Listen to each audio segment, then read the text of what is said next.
Hi everyone, this is the Edexcel History A-Level FRG 1945 to 89 revision content cover. As I know, the exam is tomorrow and a lot of us are feeling stressed and need some last minute revision, and this is for my benefit and for yours as well. So in this video we're going to be covering political and governmental change, part 2, opposition control and consent, part 3, economic development and policies, part 4, aspects of life in Germany and West Germany. And I hope that you enjoy.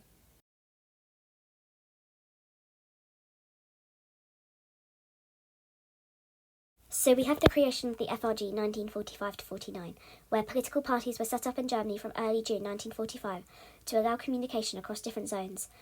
The first party to announce itself was the KPD on the 11th of June 1945, which had kept going outside Germany. The country was under Nazi control. The KPD's aims were the want for German socialism, not capitalism, with land reform, a new education system and a democratic government accepting the Allied plans for destruction. On the 15th of June 1945, the SPD reformed with leader Kurt Schumacher. I'm so sorry if I said that wrong. Many members, including its leader, had been in concentration camps under the Nazi rule. The SPD had moral advantage and used it to urge allies to allow Germans to have a greater say in the establishment of their government. The SPD's policies were more radical than the KPD's, as they aimed for nationalisation for banks, land and key industries, and significant social welfare systems were to be provided according to their proposals. In 1945, two significant church groups were set up as a replacement of the Centre Party: the Christian Democratic Union, CDU, and the Christian Social Union of Bavaria, CSU. These groups all had Christian outlook but had different aims. The CDU aimed to be a broad national party representing all of West Germany, whilst the CSU focused on defending Bavarian interests and autonomy, operating only within Bavaria, but they both helped lay out the government with the same aim to provide social support to the poorest. There was a number of liberal groups, the biggest being the Democrats Party, and these groups had realised that by having a number of parties with similar aims, voters spread their votes across different parties and their power was reduced. To end this, the faith-based liberal parties in the Western Zone negotiated to create single parties. These unions then had to come out in 1947, the Free Democratic Party, FDP. 1949, many faith-based groups joined the CDU, like the former Centre Party, at which point they were campaigning for the elections in New Germany, the FRG. We then have a permanent division, where relationships between the USSR and the West rapidly developed into the Cold War. 1945 to 47, Yugoslavia, Albania, Bulgaria and Poland became communist states. The West set up the Marshall Plan to give economic help to European countries that might otherwise take help from the Soviets and become communists, such as Greece and Turkey. In April 1946, the KPD and SPD formed a single party, the Socialist Unity Party, becoming the most significant party in the Soviet zone. Then we have steps to separation. So on October 1946, elections held across Britain. The Communists won in the Soviet Union, where the SPD forced to join the KPD, giving them the majority of their votes.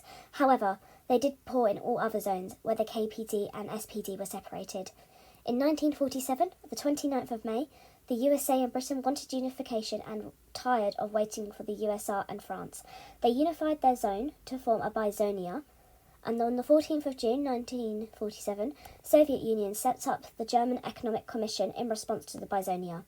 1948, on the 1st of March, Bank of German States is created in Western Zone to administer the Marshall Plan, creating single economic units. On the 20th of June, the Bizonia announced a new currency to be used in West Germany, the Deutsche Mark. The 24th of June, the USSR closes all roads and rail links to Berlin. 1948 to 49, the Berlin airlift Western planes fly millions of tons of supplies to western zones of Berlin. And on the 22nd of May 1949, the western zones of Germany become the FRG. So we then have the regional government. So on the 23rd of May, the Basic Law came into place, which promised equal rights to German citizens regardless of sex, race or political views or religion. Free speech, the freedom to form unions or other groups, free assembly and no censorship. State education for all. Private school was allowed. However, if it was possible to ban parties if they seemed to undermine the FRG or its democratic principles. You then have the Bundestag, which was elected by a secret ballot of all electors every 4 years. Voters are sorted by proportional representation. Each party needs at least 5% of the vote to gain a seat. Bundesrat, this is the representatives from the Länder. So executive, chancellor, ministers, they administrate the laws and advice, and civil service also administrates the law. The head of state is the president. This is elected by the Federal Convention every 5 years. Convention is made up of all Bundestag members and an equal number of Bundesrat members. The federal government. Legislator, 16 Länder elected by voters in their region. Executive, civil service, they also administer the laws. We then have the elections. So the first election to take place in the Bundestag was the 14th of August 1949. The CDU/CSU won 31% of the vote. The SPD won 29.2% and the FDP won 11.9%, so they held the balance of the power.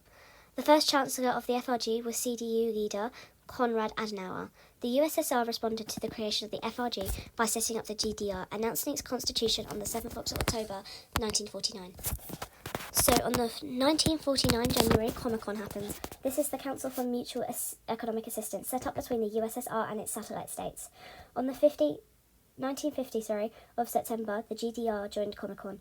1951, the 4th of April, NATO anti-communist Western allies were set up. The FRG is allowed to make its own foreign policy rather than being under control of the Allied High Commissions. The FRG joins the European coal and steel community with France, Italy and Luxembourg.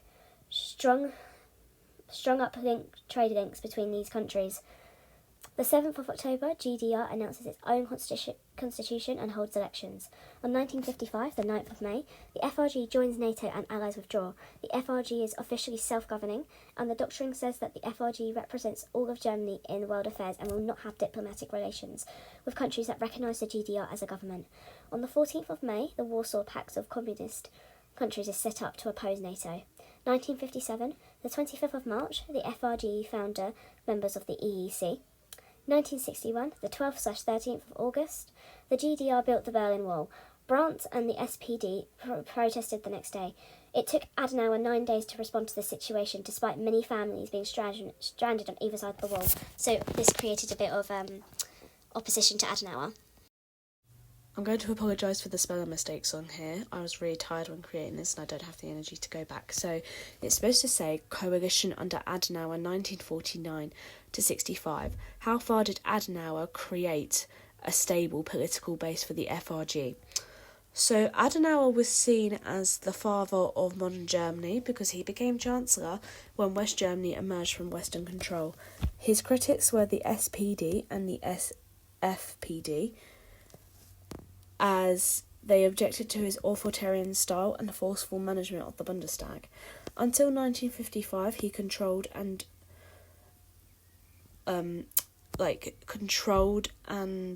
was in charge of foreign and domestic policy as Chancellor and Foreign Minister. He was criticised for the appointment of weak ministers. Ludwig Erhard was an exception, though, whom he treated as advisors, not political equals. So the benefit of his forceful personality was that he kept the FRG coalitions working until 1957. On the 20th of September 1949, he set out his policy agenda in the Bundestag, concentration on domestic economy and foreign policy. The goal he set included uniting Germany and working closer towards the European integration. The SPD was critical of his focus on the West. Others seen this as the fastest route for FRG to become self-governing and accepted as a part of Europe and the fastest way to rebuild the economy. 1952, the extreme right Reich's party was banned. In 1953, changes to vote allocations and seat in the Bundestag made harder for smaller parties to gain a seat. 1956, the KPD declared unconstitutional in their attitude to the democratic government. All members of the Bundestag and the KPD were stripped of their seats and the party was banned. In 1957, seat allocation changed to limit small parties even more. This is when the 5% rule came in, I believe, for the basic law. Moves were stabilising but resulted in a Bundestag that was a three-house party and with shifting coalitions that supported the status quo. So 1949, 61 votes, the CDU always won, as shown in 1949, where they had 31%, 53, where they had 45.2%, 57 where they had 50.2%, and 61 where they had 45.3%. We're now going to look at restoring civil service in the government. So many Germans, especially younger Germans, felt that Adenauer allowed too many ex-Nazis into the government. Adenauer argued that letting ex-Nazis work within the democratic system was the quickest way to move on whilst rapidly achieving civil service. On the 11th of May, 1951, Article 131 added to the Basic Law allowing ex-Nazis to work in civil service. In 1952, a Bundestag report banned four ex-Nazis working in the foreign ministry, which would damage the FRG's reputation abroad. 1953, League of Ex-Bellies Party won enough seats to be a part of the coalition, which broke up in 1954, and many of its members joined the CDU. When the FRG began its own army in 1955, it faced similar problems with the Nazi Party membership and solved them in the same way, by accepting ex-Nazis. Adenauer worked to limit freedom of speech in a way that caused concern about a shift away from democracy and the Basic Law. This concern was voiced by the SPD in the Bundestag and many people in West Germany. The SPD gained support when in 1959 it revised its policies, including the support of a free market economy. In 1961 January, Adenauer tried to set up the government-controlled TV station, as it was going to play a big part in the next election. The 28th of February, the Supreme Court ruled its unconstitutional clause of the executive branch was interfering with the legislative branch. October 1962, magazine published criticising the performance of West Germany troops in NATO exercises. Adenauer supported their arrest of journalists involved. The FDP ministers resigned in protest, and Adenauer only managed to get an SPD coalition by promising to resign in 1963. After Adenauer, there were two more chancellors, Erhard 1963-66 and Kiesinger 1966-69. Both led coalitions that were newly reformed. SPD was regaining influence. Meanwhile, the CDU and CSU was spiriting between Atlanticists, who wanted to carry on working with the West, especially the USA and Britain, and Gaullists, who were prepared to work with France but wanted to shift focus to cooperation with East Germany. Erhard followed Adenauer's Atlanticist policies and also tried to introduce an emergency law to tap phones and open emails in serious political tension. SPD refused to support these measures, but these were seen as such a conservative CDU reaction. 1966, Erhard introduced a budget that included such heavy taxation that the FDP ministers resigned. Erhard couldn't form a coalition, so he resigned in 1966. So now we have political stability under Brandt, Schmidt and Kohl from 1965 to 89. Grand Coalition formed at a point where German economy was in a downturn. Then became growing hostility and some violence towards the government. Opposition came from small political parties such as neo-Nazis and other student groups such as German Federation of Trade Unions, pushing the government to become more repressive. Coalition hoped that the shift towards Ostpolitik, this is the unification of East Germany and West Germany, would win government support again. Kiesinger was the first CSU chancellor to support this policy. In 1969, the FRG got its first SPD chancellor, Brandt. 1969 to 82, the government was an SPD alliance with the FDP, with Brandt and Schmidt as chancellors. We then are going to talk about the new political alignment, where Brandt pushed ahead with policy of Ostpolitik, and this remained policy for all chancellors till 1989, even though not all members of the government supported it. This commitment to Ostpolitik met with serious opposition in the Bundestag, as did several more liberal measures his government put through, is decriminalisation of homosexuality.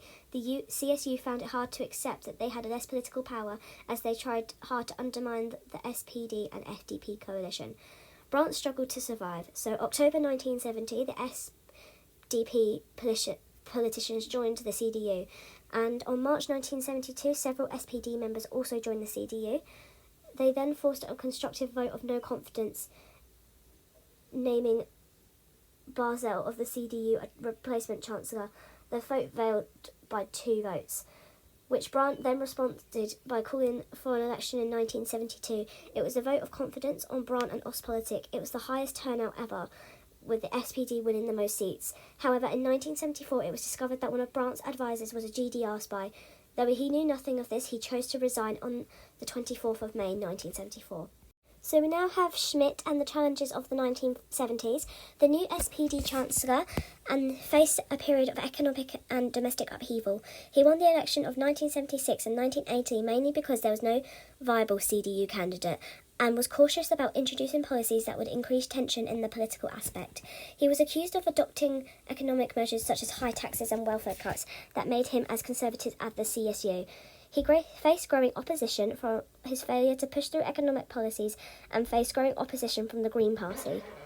On October 1st, 1989, another constructive vote of no confidence occurred in the Bundestag and forced him to resign to be replaced by CDU Helmut Kohl. Kohl and the fall of the wall. So, Kohl started his leadership as an unelected chancellor, so he called elections early on the 6th of March 1983. This brought the CDU/CSU a 48.8% vote and validated his position, though he did face opposition from the Bundestag and the Green Party, from the left, and from the right, the Republicans, which was set up in 1983. He promised continuity, and his economic and Ostpolitik policies followed those of earlier governments. Kohl sustained an outbreak of terrorism directed at the other governments and German institutions, for example, the bombing of the US Air Base in Frankfurt Airport in 1985. So no surprise, his main aim was stability. Kohl was working for the unification with East Germany, but this seemed a distant prospect, and East German government was not welcoming. However, in 1989, Hungary opened its borders to the west and lifted travel restrictions across it, and East Germany was under pressure to open its borders. On the 1st of January 1989, it relaxed its travel restrictions, and by the end of September, 161,000 people had applied to emigrate. In August, Austria abolished visa requirements for citizens from Hungary and East Germany, and from about 3,000 East Germans had fled west via Austria and Hungary by the end of the month. The 9th of November, government announced that travel restrictions were lifted and people flooded through Berlin Wall checkpoints and reunited with their families. Germany faced a new political future.